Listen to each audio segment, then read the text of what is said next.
Je m'appelle Éléonore Dubois, j'ai 118 ans, et pendant la moitié de ma vie, mon sourire a été le plus grand de mes mensonges.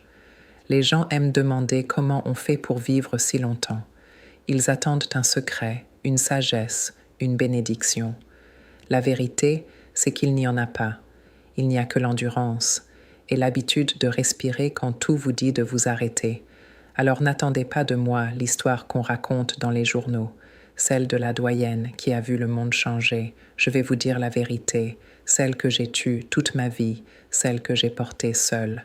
Ce n'est pas une leçon de vie, c'est une confession, l'histoire de comment j'ai survécu, oui, mais surtout de tout ce que j'ai perdu en chemin. Mon enfance sentait la lavande et la terre chaude sous le soleil de Provence. Notre village était un monde à part, où la vie suivait les saisons, pas les horloges. Je me souviens des étés interminables, de la lumière blanche sur les murs en pierre de notre petite maison, du bruit des cigales plus fort que tout. C'était une vie simple, presque pauvre, mais nous ne le savions pas.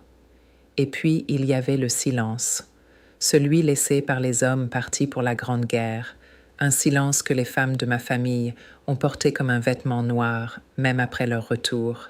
Dans ce silence, l'amour ne se disait pas. Il se faisait. Un bol de soupe chaude posé sur la table sans un mot.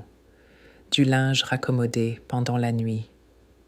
La communauté du village était chaleureuse, oui, on partageait le pain et les nouvelles sur le pas de la porte, mais à l'intérieur des maisons, les peines restaient privées. C'est là que j'ai connu Jean. Il était fermier, comme mon père. Il ne parlait pas beaucoup plus que les autres, mais ses yeux disaient tout. Notre amour a grandi entre les rangs de vignes et dans l'odeur du foin de la grange, un monde simple qui semblait devoir durer pour toujours. J'ai appris très tôt que le chagrin était une affaire personnelle. Se plaindre, c'était déranger. Pleurer, c'était ajouter un poids au fardeau que tout le monde portait déjà en silence. Alors j'ai appris à sourire. Pas de joie, non. C'était un sourire pour dire « Tout va bien, ne vous inquiétez pas pour moi ». C'est devenu une habitude, puis une seconde nature. Ma façon de protéger la paix fragile de notre monde, la paix des autres. Je pensais que c'était ça, être forte. Je ne savais pas encore que je construisais ma propre prison. La pneumonie l'a pris en 3 jours, brutalement. J'avais 19 ans. Le mot est passé dans le village comme un vent mauvais. « Sois forte », m'ont dit les femmes, leurs visages graves, mais leurs yeux exigeants. C'était un ordre, pas une consolation. L'ordre de ne pas déranger l'équilibre fragile de notre monde avec un chagrin trop bruyant.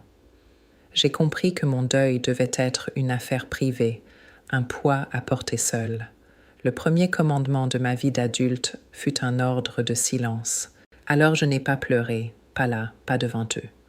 Le lendemain de son enterrement, j'étais de retour dans les champs, mes mains accomplissant les gestes que mon corps connaissait par cœur. Je suis devenue une machine fonctionnelle et silencieuse. Parfois, le vent rapportait jusqu'à moi l'odeur du foin de la grange où nous nous étions parlé pour la dernière fois, une odeur qui était autrefois une promesse et qui était maintenant un tombeau. Je continuais à travailler, la tête baissée, pour que personne ne voie que mon regard était vide. Mais à l'intérieur, tout s'était éteint. Le monde avait perdu ses couleurs, le bleu éclatant du ciel de Provence, le vert tendre des vignes. Tout était devenu terne, comme vu à travers un voile de cendre. C'était un vide si total, si assourdissant, que j'ai cru que j'allais m'y noyer. C'est là que j'ai appris. J'ai appris que mon chagrin n'avait sa place nulle part, sauf en moi. C'est là que mon sourire est devenu une armure. Il ne disait plus « tout va bien », il disait « je suis toujours debout ». Le temps ne guérit pas tout, il vous apprend simplement à fonctionner en portant un poids. Les années ont passé, j'ai épousé Louis. Ce n'était pas un mariage d'amour comme celui que j'avais rêvé avec Jean, mais un mariage de raison, de solitude partagée. Louis était un homme pragmatique, un homme de la terre, dont les mains étaient aussi calleuses que les miennes et le cœur aussi silencieux. Nous avons bâti une vie, côte à côte, une vie faite de routine, de travail acharné et de peu de mots. Une nouvelle sorte de paix, fonctionnelle, sans joie mais sans drame apparent. C'était une vie, et pendant un temps, c'était presque assez. Puis la guerre est revenue, et avec elle, l'ombre. J'avais 32 ans quand j'ai perdu l'enfant que je portais, une fausse couche tardive, seule, pendant que l'occupation étranglait le pays. Le médecin était inaccessible, un luxe pour les villes, pas pour nos campagnes oubliées. Je me souviens seulement du froid glacial, du plancher sous mes genoux, un froid qui est monté en moi et n'est jamais vraiment parti. Louis, quand il a compris, a juste dit « c'est la volonté de Dieu ». Et nous n'en avons plus jamais parlé. Le deuil n'avait pas sa place au milieu des privations et de la peur. Je l'ai enterré au plus profond de moi, un secret lourd de culpabilité. Mon corps, pensais-je, m'avait trahi. Nous avons eu un fils, Pierre, après la guerre. Un rayon de soleil dans une vie grise. Les décennies se sont écoulées, rythmées par le travail et les saisons qui revenaient, immuables. Je suis devenue une experte dans l'art de la normalité. Ma maison était tenue, mon fils était élevé, mon sourire était en place. De loin, on aurait pu croire à une vie accomplie. À l'intérieur, le silence s'épaississait. Mon mariage était un arrangement de convenance, une pièce de théâtre jouée pour un public qui de toute façon ne regardait pas vraiment. À 55 ans, Louis est mort d'une crise cardiaque. J'ai joué mon rôle à la perfection. La veuve éplorée, digne, recevant les condoléances avec une force tranquille que tout le monde admirait. C'est en triant ses affaires que je les ai trouvées. Les lettres, une liaison qui avait duré des années, un secret que tout le village semblait connaître sauf moi. La honte m'a brûlée, plus vive que le chagrin. Je ne pleurais pas l'homme que j'avais perdu, mais la vie que j'avais cru construire, cette illusion patiemment entretenue pendant des décennies. Une rage sourde est née en moi, une rage qui ne pouvait sortir. Alors j'ai continué à sourire. Mais quelque chose s'était brisé pour de bon. Le vide laissé par Jean était une peine propre, presque pure. Celui-ci était sale, empoisonné par le mensonge. Je portais maintenant le poids du deuil, de la trahison et de ma propre cécité. Mon sourire est devenu plus rigide, un masque de plus en plus lourd. C'est là que j'ai compris une autre vérité, une vérité qui s'était installée dans les rides au coin de mes yeux. L'amertume fait vieillir plus vite que le temps. Mon fils, Pierre, est mort en 1986. J'avais 78 ans. Un accident de voiture. La nouvelle est arrivée comme un coup de fusil en pleine poitrine. Et pour la première fois, je n'ai rien senti. Juste un silence blanc. J'ai tout organisé. Les funérailles, les papiers, le soutien à ma belle-fille et à mes petits-enfants qui, eux, avaient le droit de s'effondrer. Je suis devenue le pilier dont ils avaient besoin, la matriarche calme et solide. Personne ne m'a vu verser une larme, mais à l'intérieur, le barrage que j'avais passé ma vie à construire avait cédé. Ce n'était plus un chagrin, c'était un vide absolu, total. C'est là, dans ce silence-là, que j'ai compris. La douleur que l'on cache devient lourde, la douleur que l'on partage devient supportable. Mais je ne savais pas comment partager, je ne l'avais jamais appris. Le véritable effondrement n'a pas été la mort, ça a été le silence qui a suivi. Les années ont passé, mon corps a continué par habitude. Puis on m'a placé ici, en maison de retraite. J'avais 95 ans. Ce jour-là, on ne m'a pas seulement enlevé ma maison, on m'a enlevé mon rôle. Je n'étais plus une mère, plus une épouse, plus une agricultrice, juste une vieille femme dans une chambre qui ne m'appartenait pas. C'est ça, la gâchette, l'inutilité devenue officielle. Lentement, sans un bruit, j'ai commencé à disparaître. Je ne descendais plus au réfectoire. Quand on frappait à ma porte, je répondais à travers le bois « Très bien, merci ». Le courrier s'entassait sur la petite table, lettres non ouvertes, vie des autres devenue un langage étranger. Mon sourire, lui, était toujours là, poli, vide, le dernier mensonge d'une femme qui n'existait plus. Un matin, une jeune infirmière est entrée. Elle ne m'a pas posé les questions habituelles. Elle a juste posé sa main sur mon bras et m'a dit doucement « Éléonore, vous avez l'air d'être ailleurs ». Cette phrase, si simple, si gentille, a traversé toutes mes défenses. Personne ne m'avait vraiment regardé depuis des années, et dans le silence de ma chambre, après son départ, j'ai compris. J'étais devenu un fantôme dans ma propre existence. J'ai réalisé, pour la toute première fois de ma vie, que je n'allais pas bien. Ce ne fut pas un grand réveil. Le lendemain, le soleil était le même, la chambre était la même, mais quelque chose avait changé en moi. Pas une décision, non, plutôt un mouvement, aussi faible soit-il. Une minuscule révolte contre le fantôme que j'étais devenu. Il n'y avait pas de plan, juste une chose, puis une autre. Faire mon lit chaque matin, ouvrir les rideaux, marcher jusqu'à la boîte aux lettres, arroser la petite plante sur le rebord de sa fenêtre, répondre à une lettre avec une seule phrase. Ces gestes n'avaient rien d'héroïque, personne ne les a vus, personne ne les a applaudis, ils n'ont pas ramené la joie, ils n'ont pas effacé le chagrin, mais ils m'ont ancré dans la journée. Chaque lit fait, chaque rideau ouvert était une façon de dire au silence « Pas aujourd'hui ». La petite plante verte est devenue mon témoin. L'arroser, c'était prendre soin de la seule chose, à part moi, qui était encore vivante dans cette pièce.